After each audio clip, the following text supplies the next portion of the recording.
Hariom friends, कैसे हैं आप लोग। आई होप आप लोग अच्छे होंगे, स्वस्थ मस्त होंगे। मैं भी बहुत अच्छी हूँ। वट सावित्री का आशीर्वाद सभी को मिले।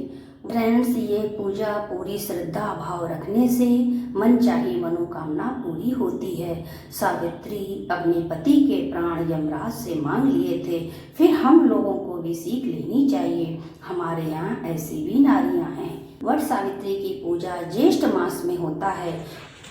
इस दिन आप अपने शादी के कपड़े पहने और जो भी शादी का सामान हो वो पहने।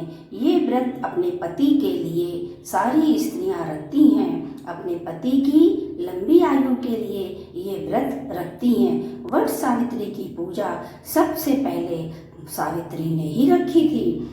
ये पूजा सबसे पहले सावित्री ने अपने पति सत्यवान के लिए रखी थी। ये पूजा दोपहर के टाइम ही किया जाता है। जो जल हम वट वृक्ष में डालते हैं उसमें थोड़ा सा चीनी, थोड़ा दूध भी डालें। पूजा करने से पहले वट वृक्ष का कलश की स्थापना करें। उसके बाद आप कोई भी काम करें। देव कलश बना लें। गौरी गणेश की भी पूजा करें। कलश में कलावा जरूर बांधें। कलश में ब्रह्मा विष्णु महेश होते हैं। वैसे ये पूजा में वट वृक्ष की होती है। आप वट वृक्ष में 7 बार या 11 बार हाथा रखें। आपको मालूम होगा, अगर नहीं मालूम है तो मैं आपको बताती हूँ। जो ये हाथा रखा जाता है वो चावल पीस कर जैसे बालू जैसा महीन कर लिया जाता है और ये चावल रात में ही भिगो दिया जाता है। भीगने से ये चावल अच्छे से पिस जाता है। इसमें थोड़ी सी हल्दी मिलाकर इसका पेस्ट बना लें। पूजे की थाली में थोड़ा चना भी रखें, वो भी रात में भिगो दिया जाता है। पूजा की थाली पहले से ही तैयार कर लें कि जिसमें हम कुछ भी ना भूलें।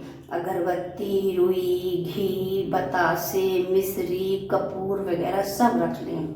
आपको चढ़ाने के लिए 2 पंखे भी तैयार कर लें, क्योंकि वो जो पंखे वट वृक्ष में चढ़ाए जाते हैं अलग से पकड़ लें। एक पंखा आपको वट वृक्ष की पूजा करने के बाद पंखा हिलाना पड़ता है, माना वट वृक्ष को पंखे की हवा देनी पड़ती है। और एक पंखा अपने घर ले जाकर अपने पति को पंखा करना होता है। या आपके पति आपके साथ हो तो आप वहीं पर अपनी मांग में सिंदूर भरा लीजिए।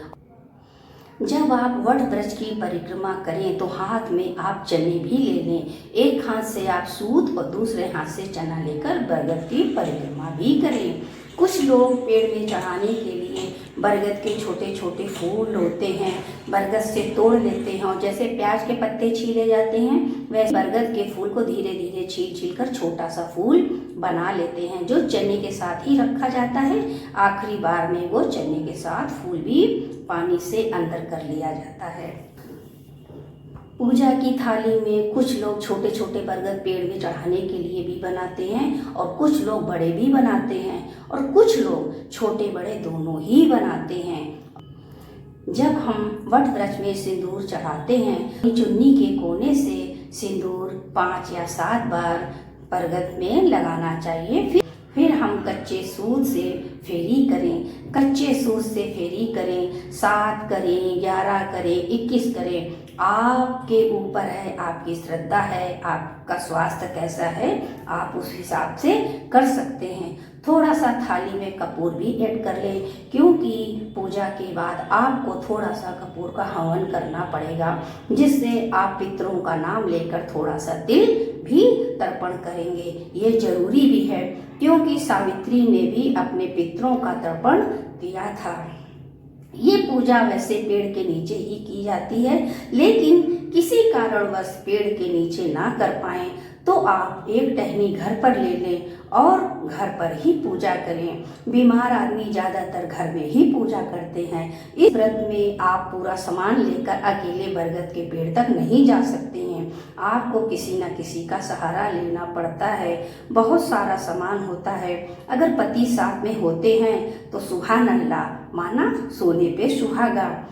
पीरियड के दौरान आप ये पूजन मत करें। आप व्रत रख लें लेकिन पूजन मत करें, दूर से ही भगवान के हाथ जोड़ लें। वट वृक्ष में आशीर्वाद के रूप में कुछ भी चढ़ाकर ले सकते हैं। के पेड़ में चुनरी, साड़ी, सूट कुछ भी आप चढ़ा सकते हैं और वापस ले भी सकते हैं। 2 पंखे में 1 पंखा आपको वहीं पर बरगद के पेड़ में छोड़ देना है और आपको कलश भी वहीं छोड़ देना है और जो भी दक्षिणा है वो भी वहीं छोड़ देनी है, जो पंडित जी बाद में ले लेंगे। आप ये ना सोचें कि ये पेड़ से पूजा करने से क्या मिलेगा, क्या मिलेगा क्या नहीं मिलेगा, आपके समझ से परे है।